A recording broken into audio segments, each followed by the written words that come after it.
I have just accepted Her Majesty the Queen's kind invitation to form a new government.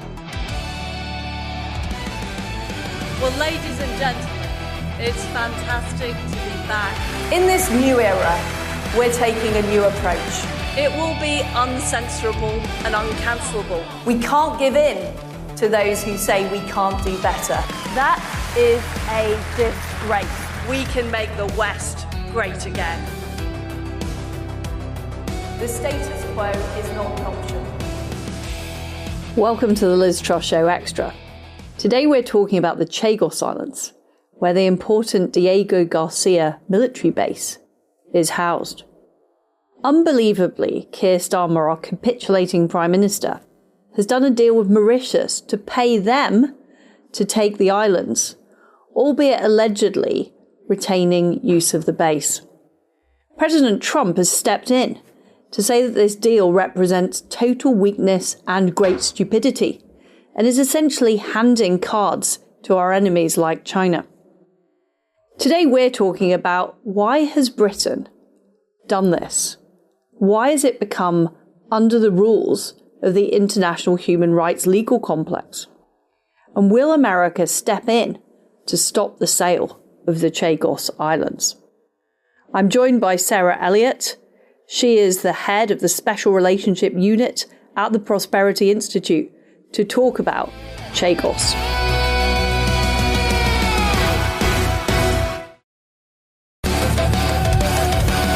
Well, it's great to be joined by Sarah Elliott of the Prosperity Institute to talk about the issue of the Chagos Islands.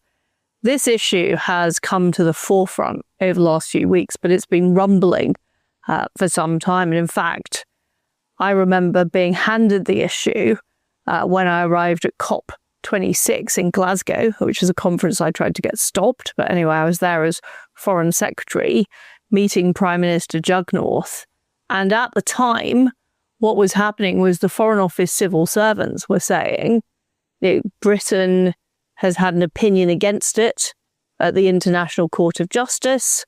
We could lose the Chagos Islands altogether unless some kind of arrangement is found with Mauritius.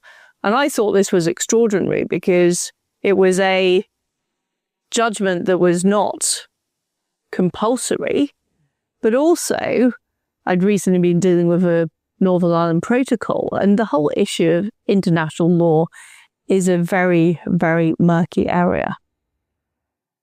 Yeah. I mean, international law tends not to work in the best interests of the superpowers or the stronger nations. I'm not sure we'd call Britain a superpower at this stage. I think that's being a bit kind, Sarah. Well, you are heavy hitters in the world, in the developed world, even if this isn't maybe your strongest era, but I'm sure the best is yet to come. But being an ally of the United States, that the Chagos Islands is really important. It's in the middle of the Indian Ocean. It services a joint UK-US airbase that can have fighter jets, heavy bombers, B-2 stealth bombers that can carry nuclear weapons. It has a submarine access, and now it has connection to the largest fiber optic cables that connect to the U.S. Pacific Fleet called Big Wave. It's incredibly crucial to all of the West's operations and NATO operations, and whether it be in Afghanistan, Iraq, the Middle East. I mean, none of those missions could have been supported without Diego Garcia. So the issue for the Americans in this is that having Chagos go into the hands of another country, Mauritius, that happens to be an ally of China, which is arch enemy number one for the Trump administration, this raises all sorts of red flags for the Americans and what could come down the road. And this is what has happened here is the British state has been essentially captured by international legal human rights, the fraternity of these people. Yeah. Sands. Well, yes, he's been involved in numerous cases and is a close friend of Keir Starmer. But even before Keir Starmer was in government, thanks to things like the Human Rights Act, but also the way that the judiciary in Britain has been changed, we now have a system that is incredibly legalistic. And it upholds international law as being a key tenet, even though lots of countries don't follow international law at all. And one thing that is extraordinary is Britain is the only permanent member of the Security Council that compulsorily implements the judgments of the ICJ. None of the others do. Not France, not China, not Russia, not the United States. See, we have a kind of self-flagellating ordinance, if you like, that we will follow these judgments. And it's baked into the ministerial code that international law will be followed. So if ministers don't follow the international law, they could be removed from office. And it's also baked into the civil service code that they have to follow the law. And it's pretty vague about what that is. So what's happened is you've had a system that's been built up around international law. And what President Trump has done recently is exposed it as all being a load of complete hogwash. So we have a British system which is desperate to follow this international law. And by the way, China is very, very powerful at the UN. It controls a lot of the votes. A lot of the cases that are brought are politically motivated cases. And yet we have an entire British system that's beholden to this. It seems very much like stuck in the 1990s, when we thought that international law would keep the peace and work in everyone's best interest. But even Mark Carney has said at the recent Davos that this was all a facade. It was all a fraud. Because what matters is actually the hard power and the accountability behind it. So we all need to be looking out for our own self-interest. And that's what Donald Trump's been saying since 2016. And I think, Britain should be doing that. How it goes about doing that, I don't know logistically or legally. I mean, my impression is that Parliament's always been sovereign. So whatever Parliament says or does should override international law. But you say it's in the actual ministerial code. You also have a 1966 agreement with the United States, which gives the Americans access to the Chagos Islands, and it's the joint agreement over Diego Garcia. And so even in an emergency, Americans can use those islands without permission from the British if necessary. It has automatic renewal, and then every 20 years. So, I mean, it's which international law is supersedes the other? Which one has the regrettably, that's probably a matter for the ICJ. Oh. And we know the ICJ it's not an accountable institution. No. And this was a judgment that was made by all the adversaries of the West, Venezuela, Iran, China, Russia. I mean, talk about a bias,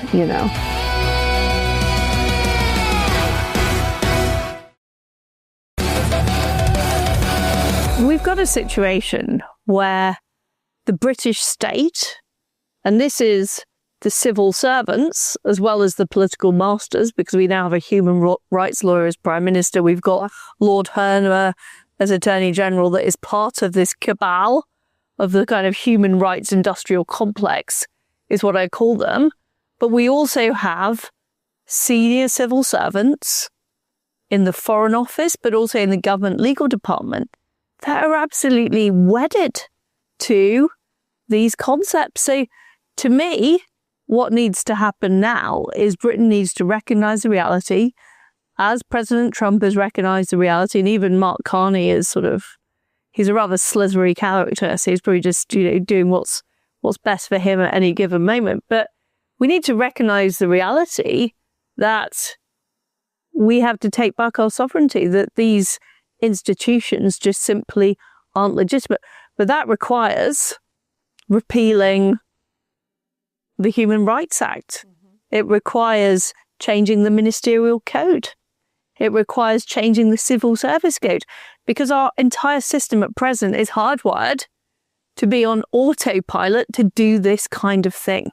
So yes, it's important that Parliament rejects the deal, but that's not enough. You actually have to change the way the system's wired in Britain. Yeah, and with President Trump saying no, which it's an intervention probably a year too late. It would have been better had he said this when he first came into office, perhaps, to make it a bit easier for the British. But he still has said no. He doesn't like the idea. In fact, I think he called it stupidity.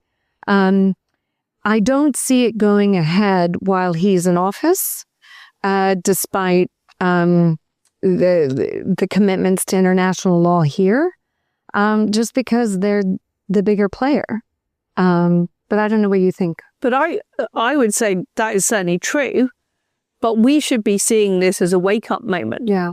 Of Britain has been taken for mugs. We're the only country on the permanent country on the Security Council compulsorily implementing the judgment of this body. Yep. We are, I don't know how many other countries have international law written into their ministerial code.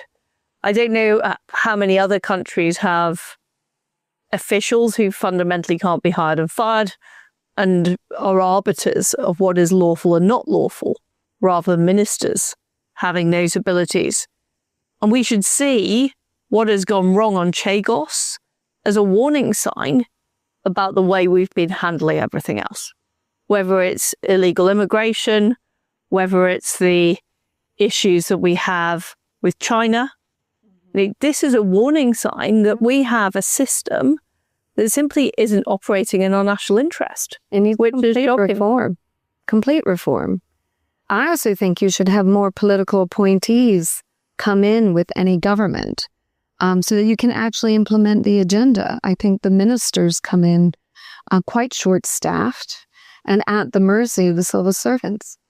That's certainly true. And I think the civil servants in Britain, and I saw this at the Foreign Office, there is a network of civil servants internationally. These permanent bureaucrats talk to each other. They're on the British civil servants are on the phone to the State Department. They're on the phone to their associates in the EU. And this is a way of trying to circumvent the political process. And I think one of the things that's happened over the Chagos Islands is the truth hasn't necessarily been told early enough to the Trump administration. And I'm sure there were quite a few holdovers in the State Department who were sympathetic to the Biden agenda. Yes. Of international law, anti-colonialism, these types of movement. And I'm sure that then Ambassador Peter Mandelson was very persuasive with the president in their meetings, which was only a year ago when they announced their deal and that he was going to come to the United Kingdom for a state visit. But there were so many fires to put out when he first came in because he was trying to do a clean out of the civil service in America. And you were starting DOGE, and it was this shock and awe. He signed 26 executive orders on day one to take control of the southern border, to get DEI out of the federal government. I think we just had our Secretary of State Senate confirmed by the first week of February. I mean, so it's a lot of commotion. And you had, the hostages in Israel and Ukraine going on at the time. And I just think this was like, it's already settled. The Biden administration did it. There's nothing you can do, but don't worry. Americans still have access to Diego Garcia. And guess what? It's all being paid for by the Brits. And so he probably was like, oh, great. He's a property man. Someone else is paying the rent. Great. But I think once it was spelled out, and there have been several lawmakers in the U.S. Congress who've cared about this. Senator John Kennedy of Louisiana has gone to the Senate floor calling it deep bone marrow stupid and down to the bone marrow dumb. You've had Senator Risch. You had Marco Rubio talk about it as a security threat. You had former National Security Advisor, now UN Ambassador Mike Waltz, talk about how it reminds him of giving out Bagram Air Force Base in Afghanistan, our military base. So this is it's now catching fire, and I think yes, the British do need to reform their system. But I do think that there are not any consequences that I'm aware of that if they choose not to observe this, I think they're okay. I think the Brits are okay if they don't observe this non-binding ICJ ruling, especially with the backing of the Trump administration and this 1966 agreement.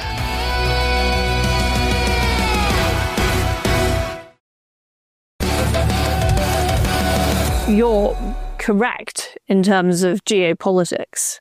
That's absolutely right. But it does go against the entire attitude of the establishment. And it puts into question the whole thing these people have been fighting for years. Yeah. Globalist human rights, the idea that somebody born in Somalia is just as equal in Britain as somebody born in Britain.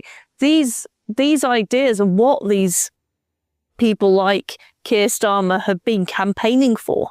Yeah. So in order to put the British state back on a patriotic footing, they're going to have to jettison everything they believe in, which is, I mean, there are some people who suggest there's inducements involved.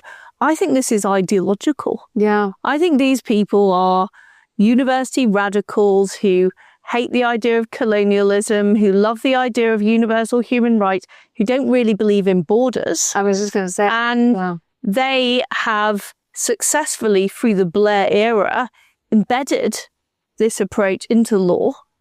They're now finding they've come up against a very hard rock, which is the Trump administration, and they're going to have to repudiate everything they believe in. And I think it is as I said, a sort of canary in the mine for what else has gone wrong with the British state and the way it operates. And certainly when I was in government, we had a lot of people on the Conservative side who talked about international law, how we couldn't possibly violate it, how we had to respect the ECHR, we had to respect the ICJ, the Paris Climate Accord, the Paris Climate, all of this stuff.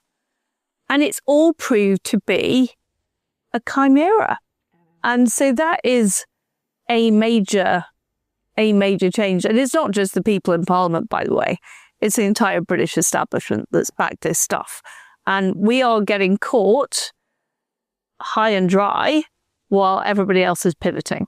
Yes. You talked about the US, even the EU has been making similar noises. Exactly. And the biggest thing that stands out to me that needs changing is the energy policy. Because without, being energy independent or being able to make your own steel, which, by the way, the UK could easily be, easily do. I mean, it could export energy and still make its own and supply itself. Then how can you be a strong military partner? How can you bring the cost of living down for your people? How can you be competitive in the world and attract industry? The way to understand this is to understand that the British establishment's focus has not been on the condition and welfare of the people of Britain. No. It's been on looking fashionable on the international stage, going along with fashionable ideas like human rights, like climate change alarmism. That is what has driven the political elite in Britain, and they are being massively caught out. And now that the Trump administration is putting its foot down over Chagos, do you think we're going to see a similar approach on the Chinese mega embassy? Are we going to see a realization that this spy HQ that's being installed in the City of London is not just a threat to British security, It's a threat to Western security. I wouldn't be surprised if the Americans weighed in on the mega embassy. They've already voiced their serious concern about it. They don't like it. I think there's part of the mentality there is, we can't save you all from yourselves all the time. And maybe you just have to live. They played the Venezuelans. That point, after 20 years. But yes, and I mean, we can't have another 20 years of it. We really can't have another 20 years of this. No. They weighed in on Huawei. I mean, that was a major reason why we didn't have Huawei 5G in the UK. And now they've weighed in on Chagos. It's like, why do they have to come in? And this does impact their relationship with China as well.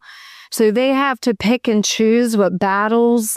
But it is very concerning for Americans to see their best ally not take the threat of China as seriously as they do. In fact, with the complete fallout of the espionage case, because China wasn't named a threat in legal documents, those cases couldn't continue. And clearly, they are a national security threat. And it's so the Americans don't really understand the openness to the PRC or the CCP.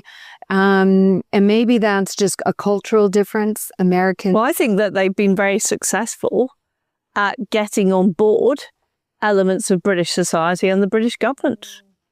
In particular, the City of London, the Treasury.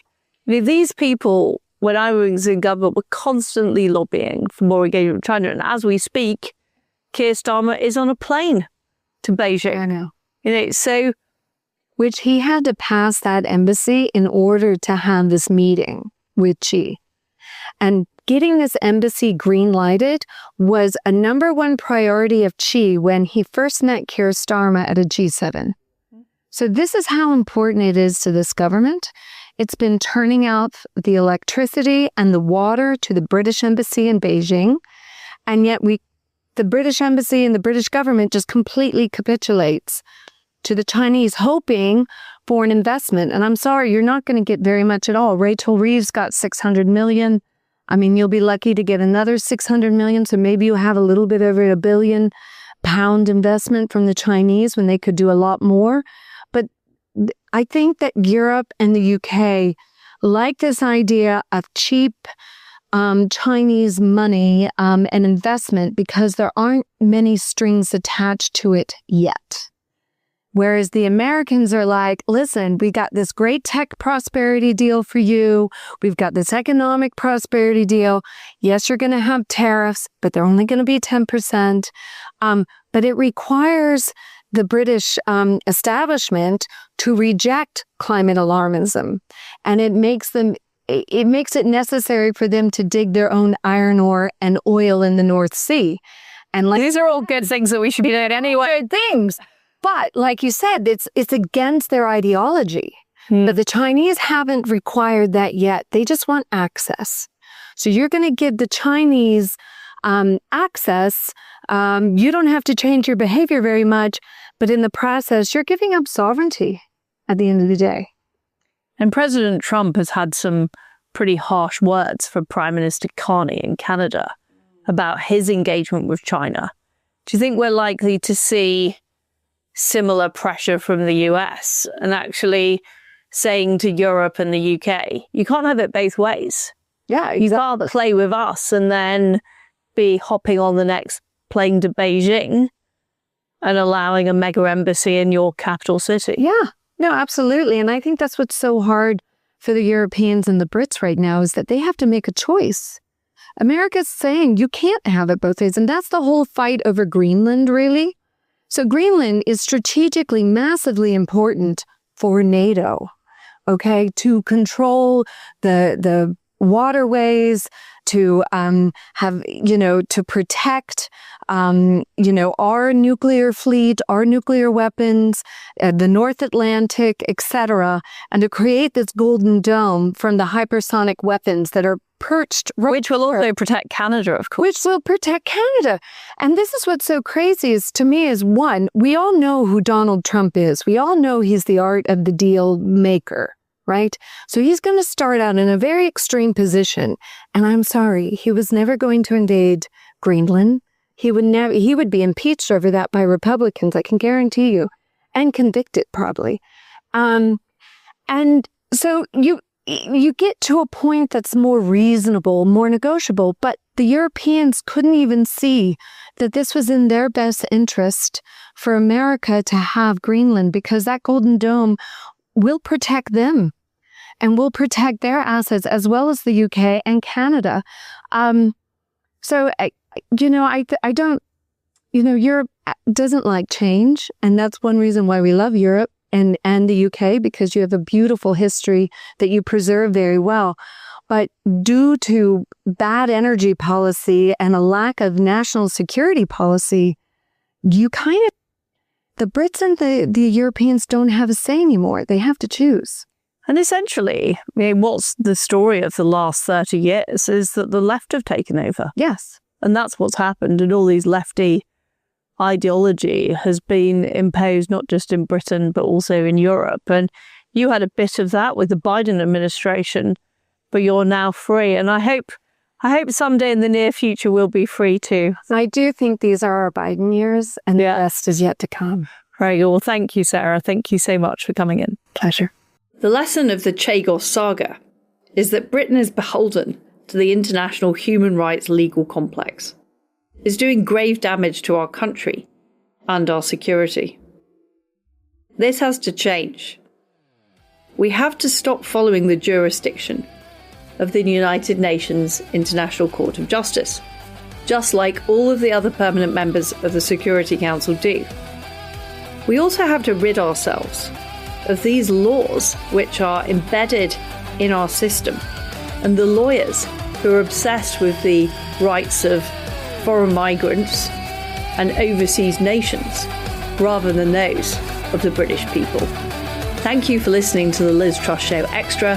Please subscribe on Apple Podcasts or Spotify.